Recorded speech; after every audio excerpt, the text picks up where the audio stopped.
Services sector 24% اضافے کے ساتھ سر فہرست رہا. ریٹیل اور مینوفیکچرنگ کے شعبہ جات میں بھی بہتری ریکارڈ ہوئی ہے.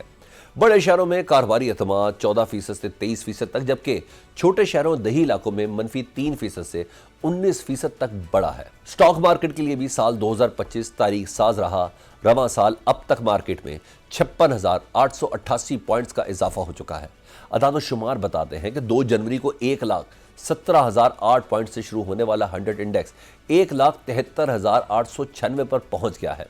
مارکیٹ کیپٹلائزیشن کی بات کریں تو وہ 2 جنوری کو 14,669 ارب روپے تھی اور اس وقت 19,460 ارب سے کراس کر چکی ہے. معاشی ماہرین سٹاک مارکیٹ کی کارکردگی کو ملکی معیشت پر سرمایہ کاروں کا اعتماد قرار دیتے ہیں. مشیر خزانہ خرم شہزاد کہتے ہیں کہ جنوری 2025 سے اب تک پاکستان سٹاک ایکسچینج نے امریکی ڈالر میں 50% سے زائد منافع دیا ہے.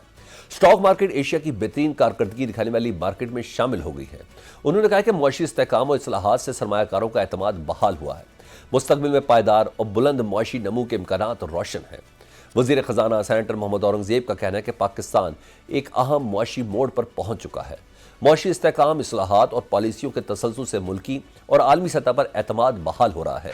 معیشت استحکام کے مرحلے سے نکل کر برآمدات پر مبنی ترقی کی جانب بڑھ رہی ہے. مقامی اور غیر ملکی سرمایہ کاروں کے لیے نئے مواقع پیدا ہو رہے ہیں اور ملک پائیدار طویل المدتی ترقی کی راہ پر چل پڑا ہے. معاشی ماہرین حکومتی دعووں کو کس طرح سے دیکھتے ہیں؟ ان کی نظر میں آنے والے سال میں کہاں کہاں چیلنجز برقرار رہیں گے اور کن سیکٹرز میں بہتری کی امید ہے؟ اس سب پر بات کرنے کے لیے ہمارے ساتھ موجود ہیں معاشی امور کے ماہر ڈاکٹر فاروق سلیم صاحب، لیکن سب سے پہلے بات کریں گے سابق وزیر تجارت ہمایوں اختر صاحب سے. ہمایوں اختر صاحب، 2025 کا اختتام ہونے والا ہے. یہ سب سے پہلے بتائیں کہ مجموعی طور پر معاشی اعتبار سے 2025 پاکستان کی معیشت کے لیے کیسا رہا ہے؟ کیا حکومت معیشت کو ٹیک آف کرانے میں کامیاب ہوئی ہے یا نہیں؟ ٹیک آف کی شروعات ہیں، لیکن حکومت جو اکنامک فنڈامنٹلز ہیں اس میں بہت بہتری لانے میں ضرور کامیاب ہوئی ہے، جس میں مہنگائی کی شرح آپ کو معلوم ہے 30% کے لگ بھگ تھی، وہ اب 6-7 پہ آ چکی ہے. اسٹیٹ بینک کا ڈسکاؤنٹ ریٹ 22 سے اب 10.5 پہ آ چکا ہے. گورنمنٹ نے بینکاری نظام سے جو قرضے لیتے تھے اس میں کمی کی ہے. اس کا مطلب یہ ہوتا ہے کہ پرائیویٹ سیکٹر کے لیے زیادہ قرضے اویلیبل ہو جاتے ہیں. ریمیٹنسز میں بتدریج اضافہ ہو رہا ہے. یہ فسکل سٹیبلٹی جو کہ صرف میں نہیں کہہ رہا بلکہ آئی ایم ایف اور دنیا کے جو باقی ملٹی لیٹرل فائنینشیل انسٹیٹیوشنز ہیں وہ سب اس بات پہ متفق ہیں. ہاں، اب ہم نے اس کو کنورٹ کرنا ہے into a higher growth rate، کیونکہ ہماری جو غربت ہے وہ گروتھ بڑھانے سے دور ہوگی. اور اس میں سب سے بڑا جو چیلنج ہے وہ ہمارے لیے ہمارا انڈسٹریل سیکٹر ہے، جس میں بہت دشواریاں پیش آئی ہیں انڈسٹریلسٹ کو، اور ہماری بہت بڑی تعداد میں انڈسٹری بند پڑی ہے.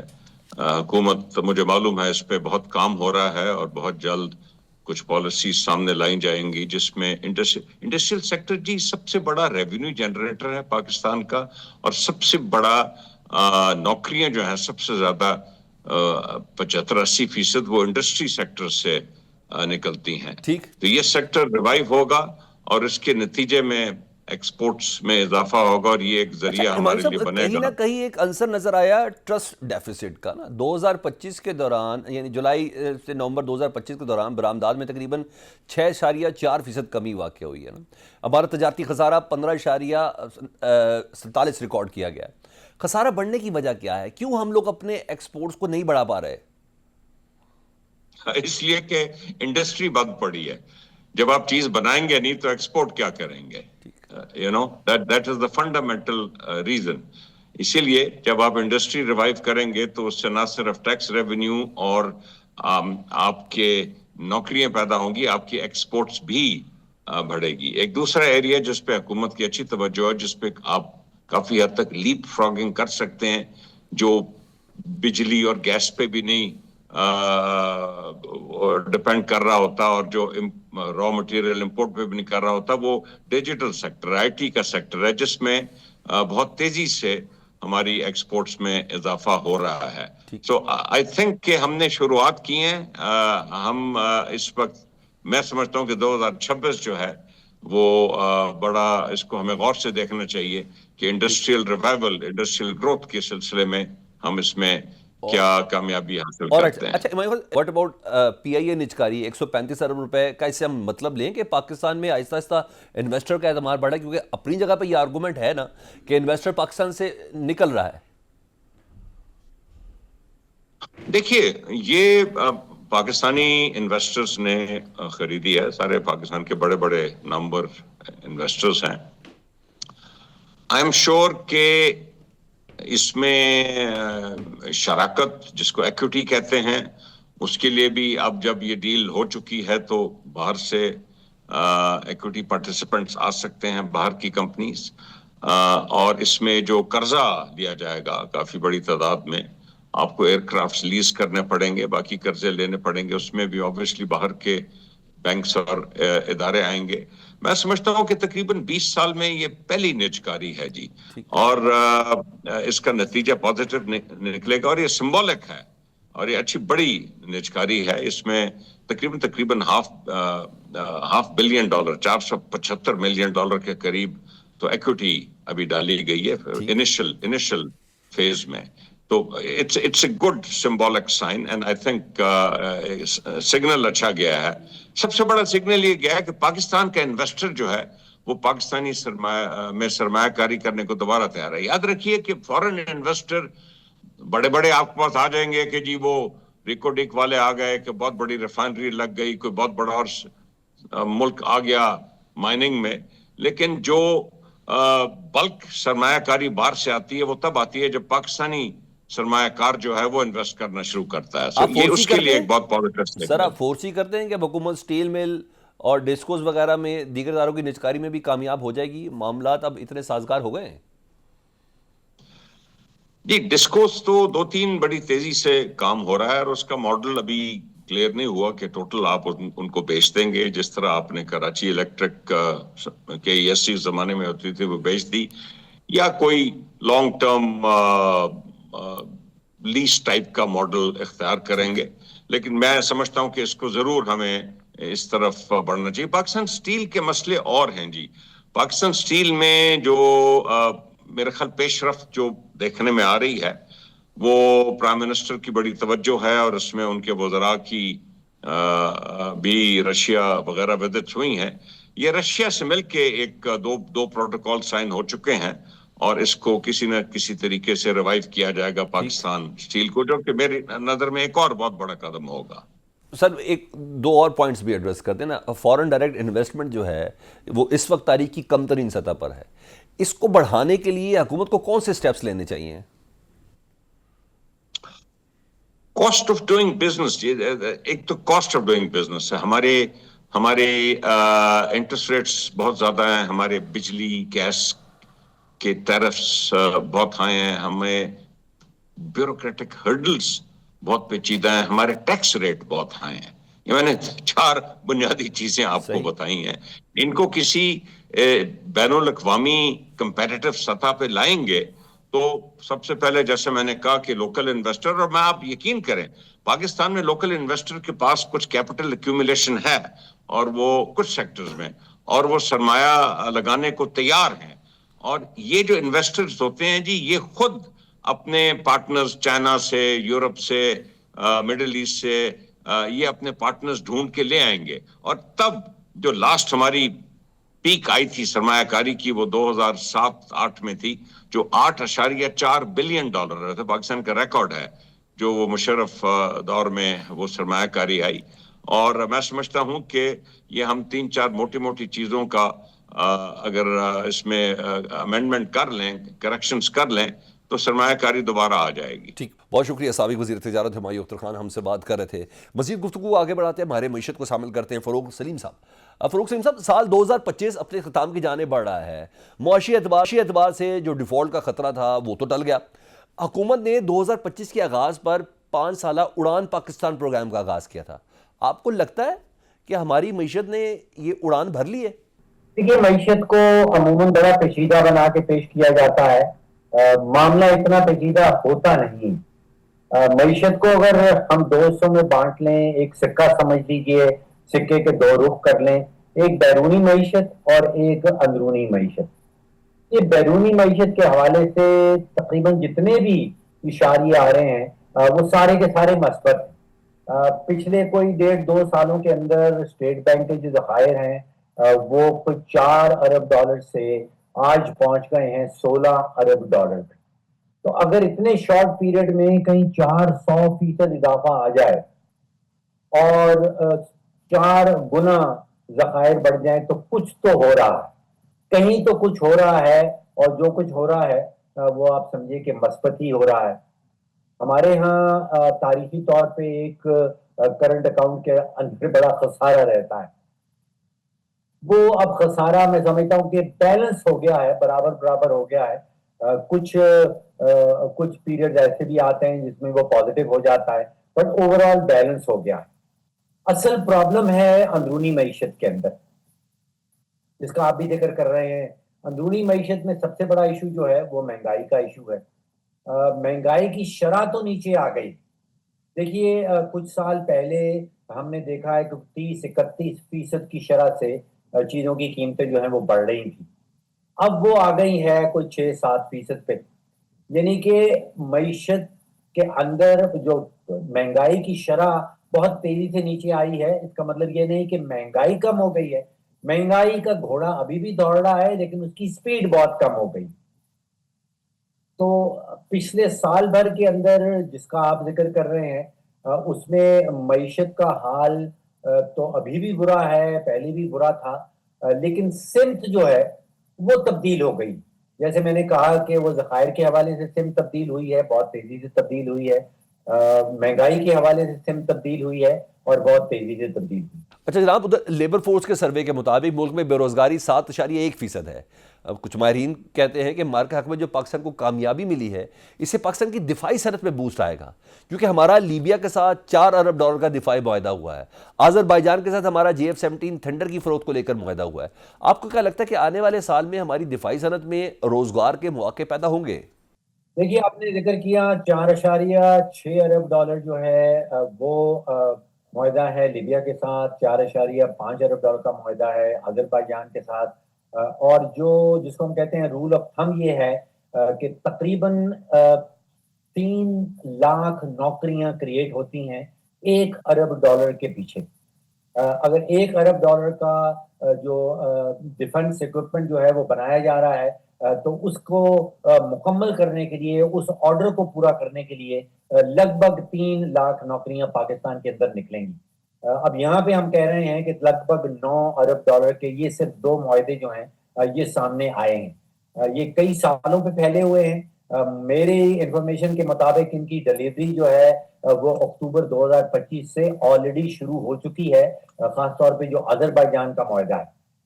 تو $1 ارب کے پیچھے 3 لاکھ نوکریاں, اور یہاں پہ $9 ارب کے جو ہے وہ معاہدے ہوئے ہیں.